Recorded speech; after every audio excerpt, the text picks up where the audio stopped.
Nunca pensé que terminaría llorando en un país que apenas conocía por películas y noticias alarmantes. Mi nombre es Stefan Kovac. Tengo 32 años. Soy ingeniero de software de Croacia, y cuando mi empresa me ofreció un contrato de 6 meses en Guadalajara, mi primer impulso fue rechazarlo. En Zagreb, donde nací y crecí, México era sinónimo de peligro en las conversaciones de bar, en los titulares sensacionalistas, en las advertencias de amigos que nunca habían pisado el continente americano, pero que opinaban como si fueran expertos. Mi madre lloró cuando le conté la noticia. Mi padre me entregó un spray de pimienta como si fuera una reliquia familiar, y mi hermana menor me hizo prometer que le escribiría todos los días para confirmar que seguía con vida. El miedo se instaló en mi pecho como un inquilino permanente desde el momento en que compré el boleto de avión, y cada artículo que leía en Internet, cada video que veía en redes sociales, cada testimonio que escuchaba de tercera o cuarta mano, alimentaba ese terror irracional que crecía como una bola de nieve rodando montaña abajo. Pasé las 2 semanas previas al viaje investigando zonas seguras, memorizando números de emergencia, descargando aplicaciones de rastreo, comprando seguros de viaje con coberturas absurdas y leyendo foros donde extranjeros compartían experiencias que iban desde lo incómodo hasta lo verdaderamente aterrador.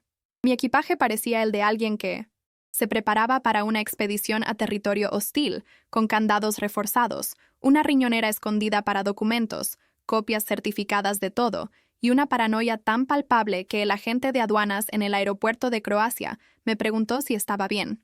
El vuelo fue una tortura de 16 horas con 2 escalas, durante las cuales no pude dormir porque mi mente recreaba escenarios catastróficos con una creatividad digna de un director de cine de terror.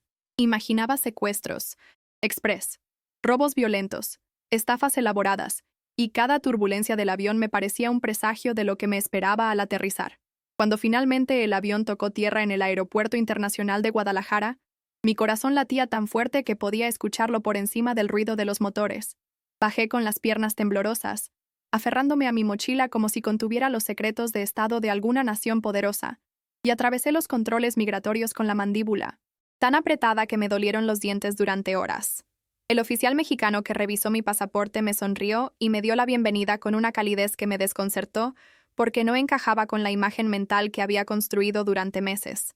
Recogí mi maleta con rapidez, rehusé la ayuda de cualquier persona que se me acercara pensando que eran parte de alguna estafa compleja, y salí del aeropuerto con los ojos moviéndose en todas direcciones como si esperara que algo terrible sucediera en cualquier momento. El calor de julio me golpeó como una bofetada húmeda. El sol brillaba con una intensidad que nunca había experimentado en Europa, y el bullicio de la ciudad me envolvió con su cacofonía de bocinas, música, voces y motores que creaban una sinfonía urbana completamente ajena a mi realidad. Había contratado un servicio de transporte privado recomendado por mi empresa, y cuando vi al conductor con un letrero que tenía mi nombre, mi primer pensamiento fue verificar 3 veces su identificación antes de subir al vehículo. El hombre, que se presentó como Don Ramiro, era un señor de unos 50 años con bigote tupido, camisa guayabera impecable y una sonrisa tan amplia que mostraba un diente de oro que brillaba cada vez que hablaba. Intentó iniciar una conversación amistosa preguntándome de dónde venía, qué me traía a Guadalajara, si era mi primera vez en México, pero yo respondía con monosílabos secos mientras mantenía mi teléfono en la mano con la aplicación de rastreo activa y compartiendo mi ubicación en tiempo real con mi hermana al otro lado del mundo. Don Ramiro eventualmente captó mi tensión y dejó de hablar, poniendo música de mariachi en la radio a un volumen bajo, y yo pasé los 40 minutos de trayecto mirando por la ventana con una mezcla de fascinación y terror, observando las calles llenas de vida, los mercados desbordantes de colores, las familias caminando tranquilamente, los vendedores, ambulantes ofreciendo sus productos, y toda una dinámica social que contrastaba violentamente con las historias apocalípticas que había escuchado. El departamento que mi empresa había rentado para mí estaba en una zona que supuestamente era segura, en un edificio moderno de 8 pisos con vigilancia privada las 24 horas. Subí a mi piso con mi equipaje arrastrándose detrás de mí.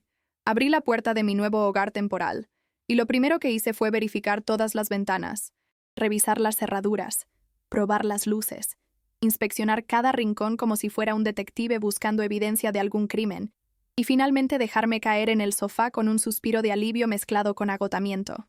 El apartamento era espacioso, bien iluminado, con muebles modernos y una vista parcial de la ciudad que se extendía hacia las montañas en la distancia. Desempaqué lo mínimo necesario. Configuré todas las aplicaciones de seguridad en mi teléfono. Cerré las cortinas a pesar de que era media tarde, y me preparé un café instantáneo que había traído de Croacia porque no confiaba en salir a comprar comida el primer día. Pasé el resto de esa tarde y toda la noche encerrado, pidiendo comida a través de una aplicación de entregas, dejando propinas excesivas por miedo a ofender a alguien, y mandando mensajes a mi familia asegurándoles que había llegado bien pero omitiendo que estaba aterrorizado y que cada ruido en el pasillo me hacía saltar del sofá. Los primeros días fueron una prueba constante de mi capacidad para funcionar bajo estrés sostenido.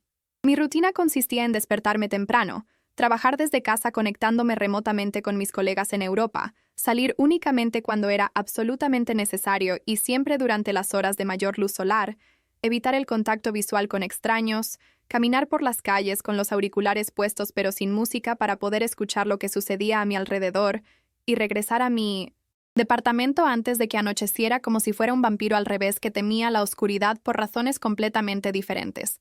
Mi español era básico, aprendido a través de aplicaciones móviles durante el vuelo, y cada interacción con locales se convertía en un ejercicio de ansiedad, donde yo sudaba copiosamente mientras intentaba descifrar lo que me decían y respondía con frases tan simples que probablemente sonaba como un niño de 5 años con problemas del habla. Compraba lo mínimo en el supermercado, siempre el mismo que quedaba a 2 cuadras de mi edificio, siempre en el mismo horario de media mañana, cuando había menos gente, y pagaba en efectivo con billetes pequeños porque temía que me estafaran con el cambio si usaba denominaciones grandes. El cuarto día, cuando finalmente tuve que ir presencialmente a las oficinas de la empresa para conocer al equipo local con el que trabajaría durante los próximos meses, casi canceló la cita 3 veces antes de obligarme a salir. Tomé un taxi que pedí a través de una aplicación verificada.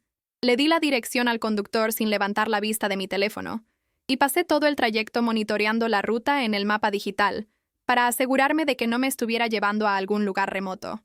Las oficinas estaban en una zona empresarial moderna, que podría haber estado en cualquier ciudad europea, con edificios de cristal reluciente, jardineras bien cuidadas, y profesionales caminando con sus portafolios como si aquí no pasara nada fuera de lo ordinario. Mis nuevos colegas resultaron ser ingenieros altamente calificados que hablaban inglés con fluidez. Me recibieron con entusiasmo genuino. Me hicieron un tour por las instalaciones mientras explicaban los proyectos en curso, y me invitaron a unirme a ellos para comer en un restaurante cercano. Acepté con reticencia, principalmente porque rechazar hubiera sido profesionalmente inapropiado, y durante toda la comida mantuve mi bolso sobre mis piernas, revisaba constantemente mi teléfono, y comía con una mano mientras la otra permanecía lista para agarrar mis pertenencias en caso de emergencia. Uno de mis colegas, un ingeniero llamado Diego Martínez, de unos 35 años, con una risa contagiosa y una personalidad extrovertida que contrastaba con mi silencio nervioso, notó mi incomodidad y me preguntó directamente si me sentía bien. Intenté mentir diciendo que solo estaba cansado por el cambio de horario, pero mi cara debió traicionar mi verdadero estado mental, porque Diego sonrió con comprensión y me dijo algo que resonó en mi cabeza durante días. Me contó que había trabajado 2 años en Alemania y que al principio también había llegado con miedo, porque las noticias internacionales sobre México pintaban un panorama tan oscuro que cualquier extranjero razonable llegaría preparado para lo peor, pero que la realidad cotidiana de millones de mexicanos que trabajan, estudian, crían familias, se enamoran, persiguen sueños y construyen vidas significativas era algo que las cámaras de los noticieros internacionales rara vez capturaban porque la normalidad no vende periódicos ni genera clics. Sus palabras fueron amables, pero también contenían un reproche sutil hacia mi actitud, y aunque en ese momento asentí educadamente, por dentro me sentía avergonzado de mi propio prejuicio, pero incapaz de desprenderme del miedo que se había convertido en mi compañero constante.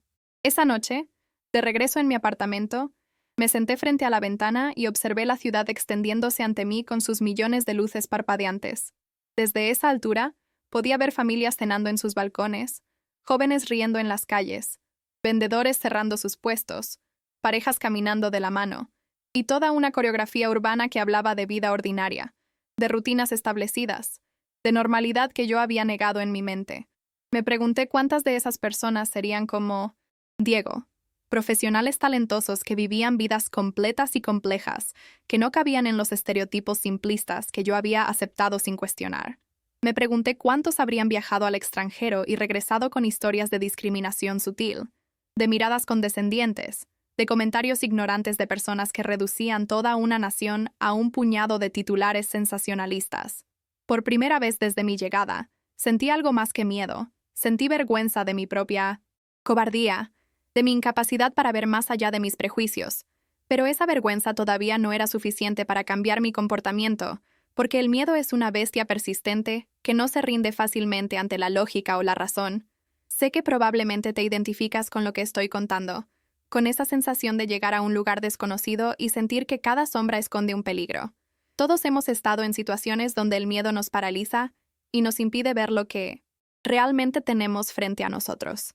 Si esta historia está resonando en tu corazón, si alguna vez has juzgado sin conocer o has tenido que enfrentar tus propios prejuicios, me encantaría que te suscribieras a este canal porque aquí compartimos experiencias reales de personas reales que han aprendido lecciones valiosas sobre la vida, el amor, la familia y la humanidad. Y por favor, déjame un comentario contándome si alguna vez has vivido algo similar, si has llegado a algún lugar con miedo y descubierto que tus temores eran infundados. Tu historia importa tanto como la mía, y me encantaría leerla. El cambio comenzó de la manera más inesperada. Un viernes por la tarde cuando mi internet dejó de funcionar justo en medio de una videollamada importante con clientes europeos. Entré en pánico porque dependía completamente de esa conexión para trabajar, llamé al servicio técnico de la compañía de telecomunicaciones, y después de 30 minutos de espera me informaron que no podrían enviar a nadie hasta el lunes. La frustración me invadió con tal intensidad que casi lanzo mi teléfono contra la pared, y fue en ese momento de desesperación cuando escuché un toque suave en mi puerta. Mi primera reacción fue ignorarlo. Mi segunda fue mirar por la mirilla con el corazón acelerado, y lo que vi fue una mujer de unos 60 años con el cabello recogido en un moño, delantal floreado, y una expresión maternal que de alguna manera atravesó el lente distorsionador de la puerta.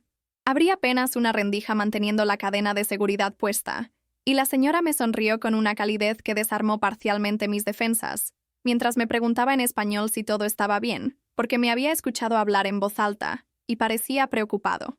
Mi español seguía siendo terrible, pero logré explicarle torpemente mi problema con el internet, y ella, quien se presentó como doña Lupita y vivía en el apartamento de al lado, me ofreció inmediatamente usar su conexión Wi-Fi sin siquiera conocerme. Le dije que no podía aceptar, que no quería molestar, que encontraría otra solución, pero ella insistió con una determinación que me recordó a mi propia abuela en Croacia. Sacó un papel, escribió el nombre de su red y la contraseña con una letra grande y clara, y me lo entregó diciendo que los vecinos se ayudan mutuamente, y que ella estaría ofendida si no aceptaba su ofrecimiento. Tomé el papel con manos temblorosas. Murmuré un agradecimiento, probablemente incomprensible, y cerré la puerta sintiéndome confundido por esa generosidad que no pedía nada a cambio. Me conecté a su Wi-Fi, pude completar mi trabajo del día, y esa noche no pude dejar de pensar en el gesto de doña Lupita, en cómo había ofrecido ayuda sin sospechas, sin segundas intenciones, sin esperar recompensa, simplemente porque era lo que se hace cuando alguien necesita ayuda. Al día siguiente, después de debatirlo toda la mañana, compré una canasta de frutas en el mercado cercano, reuniendo todo mi coraje para entrar a ese espacio bullicioso, lleno de vendedores gritando precios, clientes regateando, y una energía tan vibrante que me mareaba. Toqué la puerta de doña Lupita con la canasta en las manos y un discurso ensayado en mi español básico, pero cuando ella abrió y vio el regalo, sus ojos se iluminaron con tal alegría genuina que todas mis palabras preparadas se evaporaron. Me invitó a pasar a pesar de mis protestas. Insistió en prepararme un café que resultó ser el mejor que había probado en semanas, y durante la siguiente hora me contó historias de su vida con una narrativa tan rica y emotiva que yo podía visualizar cada escena a pesar de entender solo la mitad de lo que decía. Me habló de su esposo fallecido que había sido maestro de primaria durante 40 años, de sus 3 hijos que ahora vivían en diferentes ciudades pero la visitaban cada mes sin falta, de sus 8 nietos, que llenaban su apartamento de risas y caos cada fin de semana, y de cómo Guadalajara había cambiado durante las décadas que llevaba viviendo en ese edificio, pero seguía siendo su hogar amado. Lo que más me impactó fue cuando doña Lupita me preguntó por mi familia, y yo, quizás por el efecto del café o la atmósfera acogedora de su sala llena de fotografías y recuerdos, le conté sobre mis padres, mi hermana, mi vida en Zagreb, y admití con voz quebrada que extrañaba mi hogar más de lo que había anticipado. Ella me escuchó, con una atención completa que rara vez había experimentado, sin interrumpir, sin juzgar, y cuando terminé de hablar, tomó mi mano entre las suyas, que eran suaves pero fuertes, y me dijo algo que traduje mentalmente como que el hogar no es solo un lugar, sino también las personas que te hacen sentir que perteneces, y que si yo le permitía, ella estaría feliz de ser un pequeño pedazo de hogar para mí, mientras estuviera lejos del mío. Sus palabras me golpearon con una fuerza emocional. Inesperada, sentí un nudo en la garganta que tuve que tragar con dificultad, y salí de su apartamento una hora después con una Tupperware llena de tamales caseros que ella insistió en que me llevara, y con una sensación extraña en el pecho que tardé días en identificar como esperanza. Esa semana, animado por la experiencia con doña Lupita, comencé a salir más seguido de mi apartamento, ya no solo para lo estrictamente necesario, sino para explorar el vecindario con menos paranoia y más curiosidad. Descubrí una panadería familiar a 3 cuadras donde don Héctor, el dueño de 72 años, horneaba pan dulce todas las madrugadas usando recetas que su padre le había enseñado en los años 40, y donde el olor a conchas recién salidas del horno era tan celestial que valía la pena levantarse temprano solo para experimentarlo. Encontré una librería pequeña escondida en una calle lateral, donde la dueña, una mujer joven llamada Patricia Guzmán, con lentes gruesos y pasión por la literatura latinoamericana, me recomendó autores mexicanos que yo nunca había leído y me prestó libros en español diciéndome que era la mejor manera de aprender el idioma. Me volví cliente regular de un puesto de tacos en la esquina donde el señor que atendía, cuyo nombre nunca supe, pero a quien todos llamaban el güero a pesar de no ser particularmente rubio, me preparaba mis tacos con tal dedicación y me explicaba pacientemente cada ingrediente que yo comenzaba a entender no solo lo que comía, sino también la filosofía culinaria detrás de cada platillo. La verdadera transformación llegó cuando Diego me invitó a una carne asada en casa de sus padres un domingo de agosto. Traté de declinar cortésmente, inventando excusas laborales poco convincentes, pero Diego se rió de mis intentos de evasión y me dijo que su madre ya había preparado suficiente comida para alimentar un batallón y que si no iba, ella jamás se lo perdonaría. Acepté finalmente más por no quedar mal profesionalmente que por verdadero deseo, y el domingo por la tarde tomé un Uber hasta la dirección que Diego me había enviado, ubicada en un vecindario residencial de clase media, donde las casas tenían jardines pequeños pero bien cuidados, y las calles estaban llenas de niños jugando fútbol. La casa de la familia Martínez era una construcción de 2 pisos pintada de amarillo claro, con una reja de hierro forjado, y un jardín delantero donde florecían bugambilias en varios tonos de rosa y morado. Toqué el timbre con las palmas sudorosas aferrando una botella de vino europeo que había comprado en un supermercado especializado porque no sabía qué otro regalo sería apropiado. Y cuando la puerta se abrió me encontré con una mujer bajita de unos 60 años, cabello teñido de caoba y una sonrisa tan radiante que iluminaba toda su cara. Doña Rosa, la madre de Diego, me abrazó como si fuera un hijo que regresaba después de años de ausencia. Me jaló hacia dentro de la casa hablando tan rápido en español que no entendí ni una palabra, pero el tono era claramente de bienvenida entusiasta, y me condujo hacia el patio trasero, donde ya había al menos 20 personas reunidas alrededor de una parrilla humeante, mesas largas cubiertas con manteles de colores brillantes, y una rócola portátil de donde salía música que hacía imposible no mover al menos un pie al ritmo. Diego me presentó a todo el mundo en una rápida sucesión de nombres y relaciones familiares que olvidé inmediatamente. Su padre don Arturo me estrechó la mano con un apretón firme mientras sostenía una cerveza en la otra y me decía algo sobre ser bienvenido a México. Sus hermanas gemelas Daniela y Gabriela me abrazaron simultáneamente, causando que casi derramara mi propia cerveza, que alguien había puesto en mi mano, sin que yo me diera cuenta.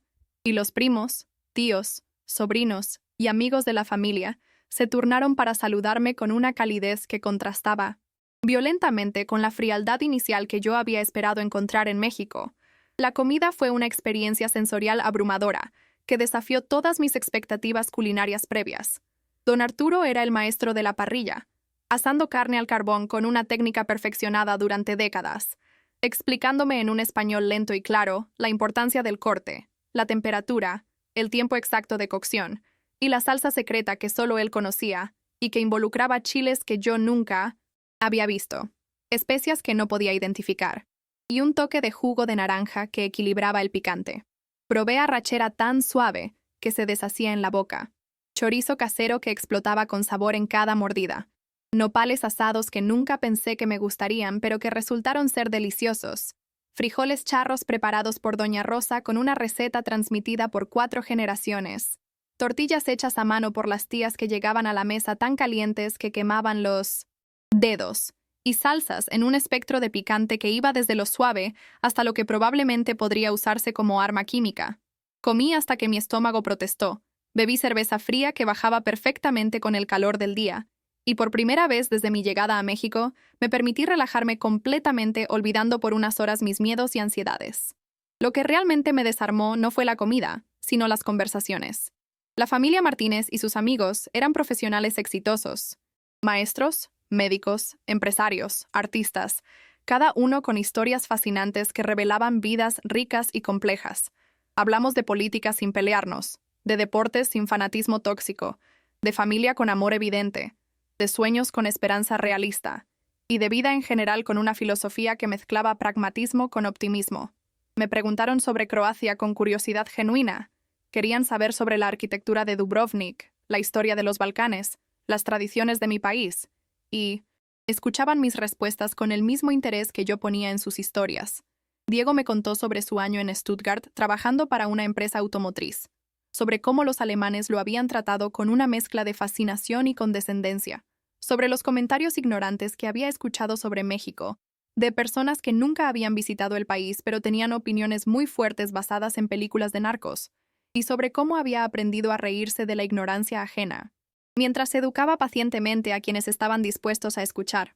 Cuando el sol comenzó a ponerse tiñendo el cielo de naranjas y rosas, Doña Rosa trajo un pastel de 3 leches que había preparado esa mañana, y mientras todos nos servíamos porciones generosas, don Arturo subió el volumen de la música y comenzó a bailar con su esposa, con una gracia que desmentía sus 68 años. Las parejas se unieron. Los niños corrían entre las mesas con sus postres goteando. Los tíos contaban chistes que hacían reír a carcajadas incluso a quienes ya los habían escuchado 1000 veces, y yo me senté en una silla de plástico observando toda esa escena con una mezcla de asombro y melancolía. Me di cuenta de que lo que estaba presenciando era algo que las cámaras de los noticieros nunca capturarían. La normalidad hermosa y compleja de millones de mexicanos que viven sus vidas con dignidad, amor, humor y resiliencia, a pesar de los desafíos reales que enfrentan. Me di cuenta de que había llegado a México esperando encontrar peligro en cada esquina, y en cambio había encontrado humanidad en su forma más pura y generosa. Los meses siguientes fueron una revelación continua que desmanteló sistemáticamente cada prejuicio que había traído en mi equipaje emocional. Diego se convirtió en más que un colega. Se volvió un hermano que me introdujo a su círculo de amigos. Me llevó a lugares que ningún turista visitaría pero que definían la verdadera esencia de Guadalajara. Me enseñó español de la calle que ninguna aplicación podría haber incluido, y me mostró con paciencia infinita que México era un país tan complejo y diverso que cualquier intento de reducirlo a estereotipos simples era un ejercicio de ignorancia voluntaria. Fuimos a Tlaquepaque un sábado, donde las calles empedradas estaban llenas de artesanos vendiendo trabajos que eran obras de arte genuinas. Visitamos Chapala, donde el lago se extendía hasta el horizonte, y las familias pasaban domingos tranquilos comiendo pescado frito en restaurantes junto al agua.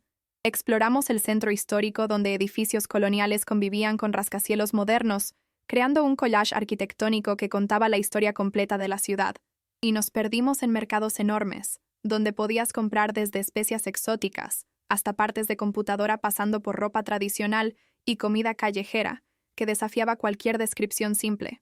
Doña Lupita se convirtió en mi abuela adoptiva mexicana, insistiendo en que comiera con ella al menos 2 veces por semana, porque según ella yo estaba demasiado flaco y necesitaba nutrición apropiada, enseñándome recetas tradicionales mientras me contaba historias de su juventud en un pueblo pequeño de Jalisco antes de mudarse a la ciudad, y corrigiendo mi español con una mezcla de cariño y exigencia que solo las abuelas pueden lograr. Por su intermediación conocí a otros vecinos del edificio que resultaron ser igual de acogedores. El señor del 5º piso, que era veterinario, y me invitó a su clínica mostrándome con orgullo el trabajo que hacía rescatando animales callejeros. La pareja joven del 3er piso, que eran profesores universitarios. y me prestaban libros de historia mexicana que ampliaban enormemente mi comprensión del país, y la familia con 3 niños del segundo piso, que ocasionalmente me pedían que les enseñara palabras en croata, lo cual siempre terminaba en sesiones de risas, mutuas por las pronunciaciones imposibles. Mi trabajo en la oficina se volvió cada vez más colaborativo y menos estresante, a medida que mi español mejoraba, y mi confianza en el equipo crecía. Descubrí que mis colegas mexicanos eran tan competentes como cualquier ingeniero europeo con quien había trabajado, y en algunos aspectos más creativos en su aproximación a problemas complejos porque tenían que ser ingeniosos ante limitaciones de recursos que en Europa no existían. Aprendí sobre la filosofía mexicana del trabajo que equilibraba profesionalismo con humanidad, donde era perfectamente aceptable preguntar por la familia de un colega antes de discutir el proyecto, donde los cumpleaños se celebraban con pasteles y canciones en la oficina, donde las dificultades personales eran comprendidas y apoyadas, en lugar de ser vistas como inconvenientes profesionales. Participé en proyectos que me desafiaron técnicamente, pero también me enseñaron sobre colaboración transcultural, sobre cómo las diferencias en aproximaciones podían enriquecer el resultado final en lugar de obstaculizarlo, sobre cómo el respeto mutuo era más importante que la jerarquía formal. Comencé a explorar la vida cultural de Guadalajara, que resultó ser sorprendentemente rica y diversa. Asistí a conciertos de mariachi en el Teatro Degollado, donde la música tradicional era ejecutada con tal maestría que me dejaba sin aliento. Visité museos que albergaban obras de artistas mexicanos que yo nunca había estudiado en Europa, pero cuyo talento era indiscutible.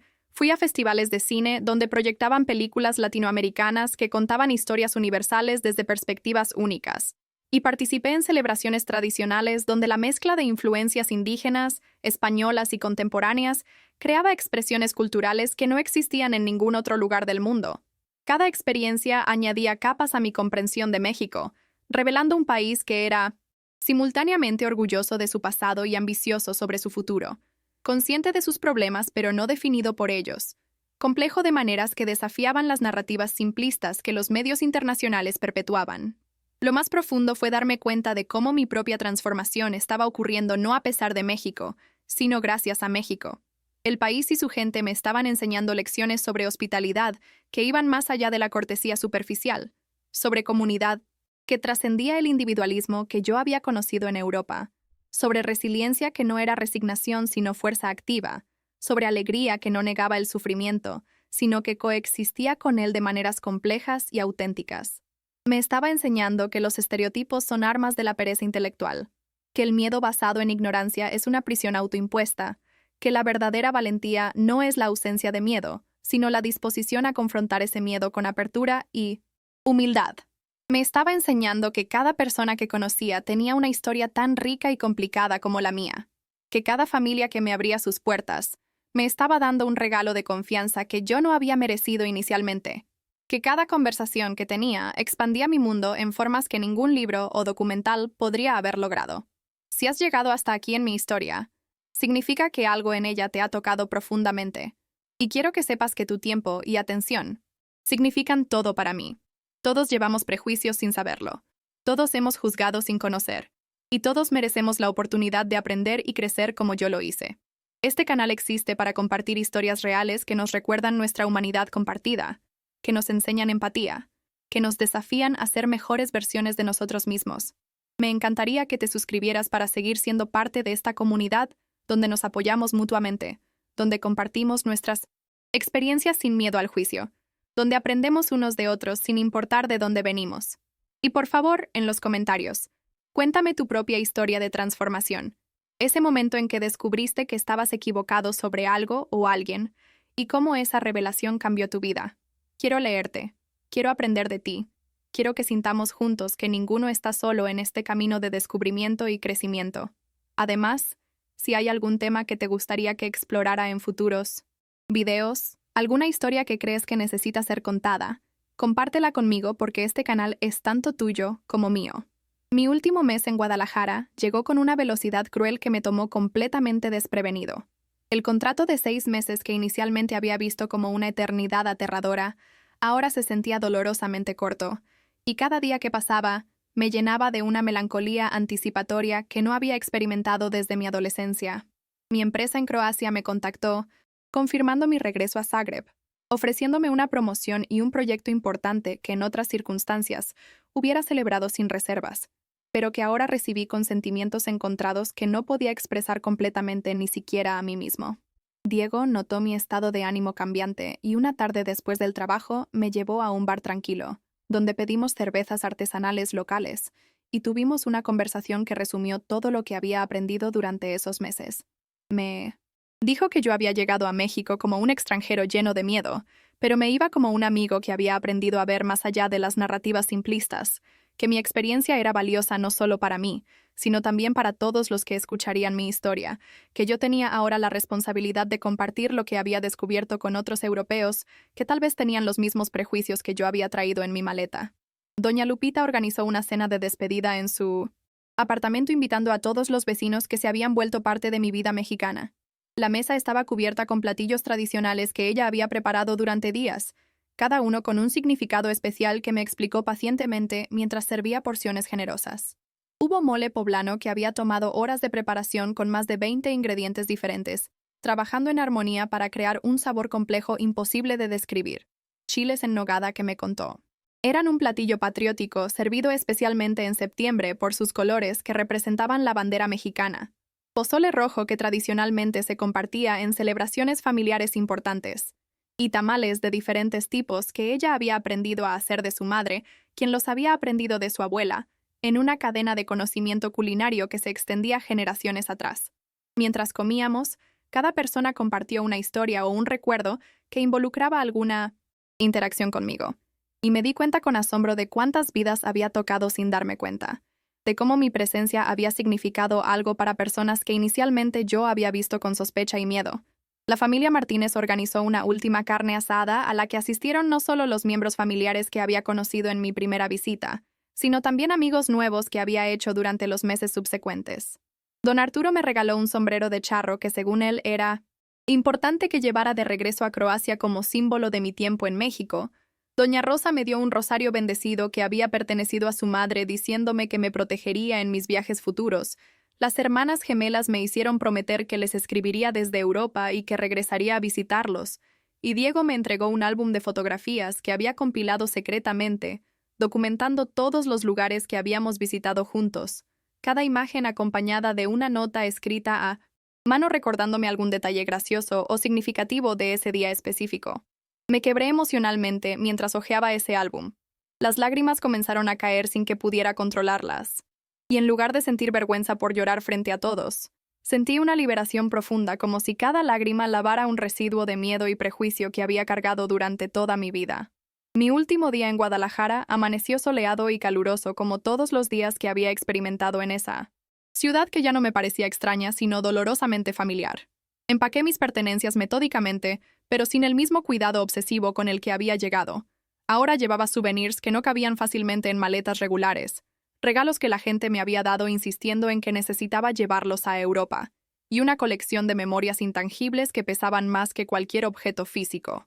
Doña Lupita me acompañó al aeropuerto, a pesar de mis protestas de que no era necesario. Y durante todo el trayecto en el taxi me habló sobre cómo los finales también son comienzos, sobre cómo las conexiones verdaderas trascienden la geografía, sobre cómo yo siempre tendría un hogar en México si decidía regresar. En el aeropuerto, cuando llegó el momento de pasar por seguridad y separarnos físicamente, nos abrazamos con tal fuerza que el resto del mundo desapareció momentáneamente, y cuando finalmente nos soltamos, ambos teníamos los ojos húmedos sin intentar esconderlo. El vuelo de regreso a Europa fue un viaje de reflexión profunda que contrastaba violentamente con el vuelo de ida lleno de ansiedad paralizante.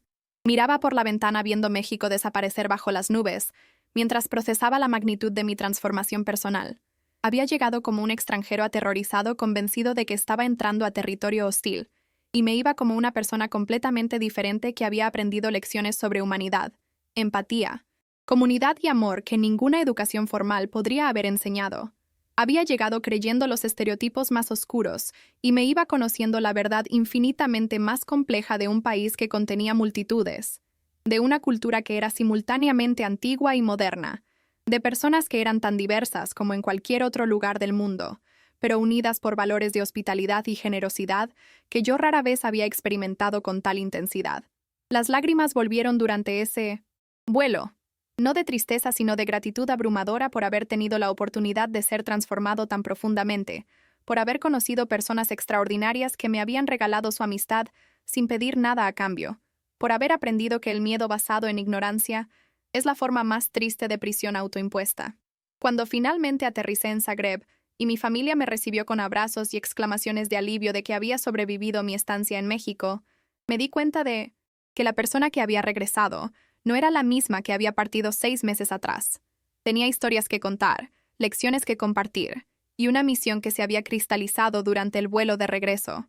Comencé a hablar abiertamente sobre mi experiencia, a desafiar los estereotipos cuando los escuchaba en conversaciones casuales, a educar pacientemente a quienes tenían opiniones fuertes sobre México basadas en nada más que titulares sensacionalistas, y a alentar a otros a viajar con la mente abierta, dispuestos a ser transformados por experiencias que desafían sus creencias previas.